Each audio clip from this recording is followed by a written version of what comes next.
Hello mga kaibigan, magandang hapon po. Assalamualaikum sa lahat ng ating viewers sa Middle East. Slonek Ana mo din ni Mal Philippine. Isang maligayang pagbati po sa lahat ng ating mga viewers sa Middle East, lalo na sa Jordan, Kuwait at sa Ireland. Ang inyo pong driver nandito na naman, buhay lansangan. Tayo po ay naghatid ng mga kasamahan nating sa trabaho sa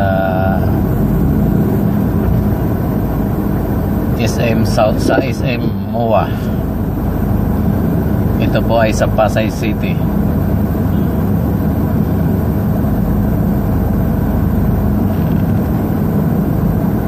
Ayan pong makikita nyo sa harapan ay ang simbahan ng MOA po. Ito sa South. Ayan.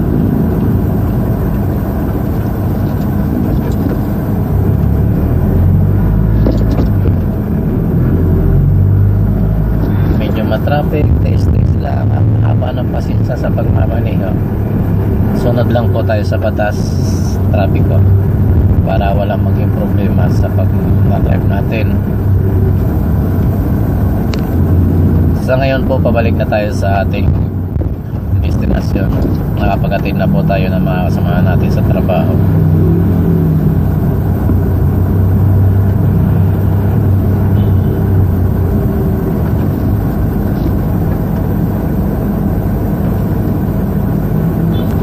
Doon po sa mga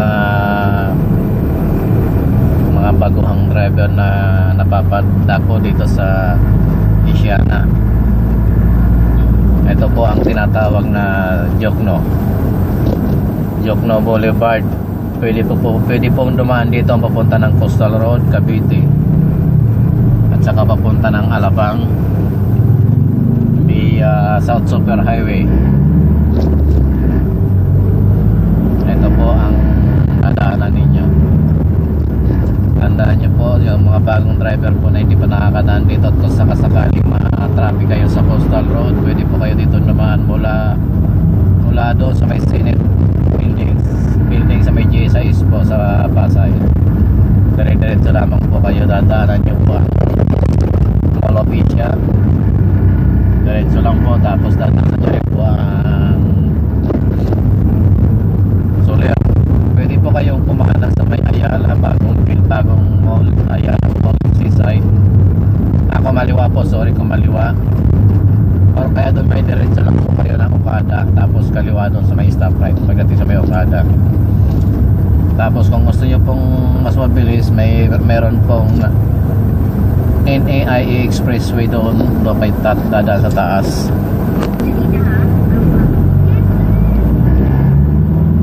Ayan po yung stoplight po na yan, pwede pong kumaliwa dyan kung papunta po kayo ng Alabang, tapos kanan po susunod na stoplight. O pwede rin po doon sa kabila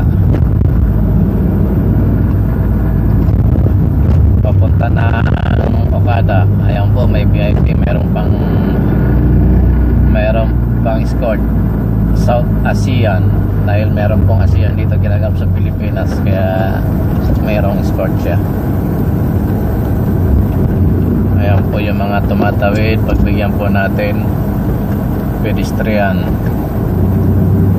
respeto sa mga tumatawid.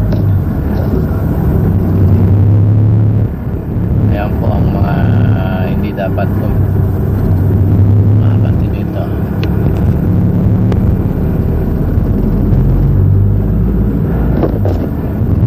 Ang pagmamaneho po sa lansangan ay hindi sinasamahan ng inis o kaya pagkakabagot. Kailangan po ang mahabang pasensya or patient, dahil nandito po ang lahat ng aksidente. Maaaring ikaw maingat, pero yung mga kasamahan mo sa kalsada ay barubal kung magmaneho. Kagaya po kanina, muntik na po yung isang kotse. Ito pa yung sinasabi ko, yung Okada po na yan. Diyan, kung papunta po kayo ng Alabang, kakaliwa lang po sa stoplight. Tapos kung gusto nyo na mabilis, diretso kayo doon sa Skyway. Yung Skyway po papuntang South Super Highway, pwede rin pong papuntang Terminal 1, 2, and 3 Ninoy Aquino International Airport po. Nakakaliwa din po tayo rito.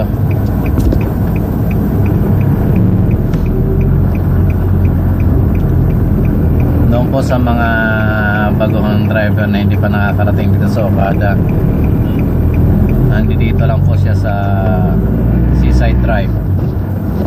Ayan po ang Okada. May dalawang entrance po siya. Yung unang entrance na tinahan natin, yun ay tinatawag na VIP entrance. Ito po yung mga service, yung shuttle ng Okada. Diyan po sila nagbababa at nagkasakay ng pasahero. Ayan, welcome to Okada, Okada, Manila. Doon po sa mga nanonood po ng ating video, yung mga hindi pa po nakapag-subscribe, subscribe po kayo, pindutin nyo po ang subscription button at saka yung bell po para sa notification, para sa mga susunod po na video at mapapanood nyo po. Nakaharang po sila, lumabas po sila ng Okada.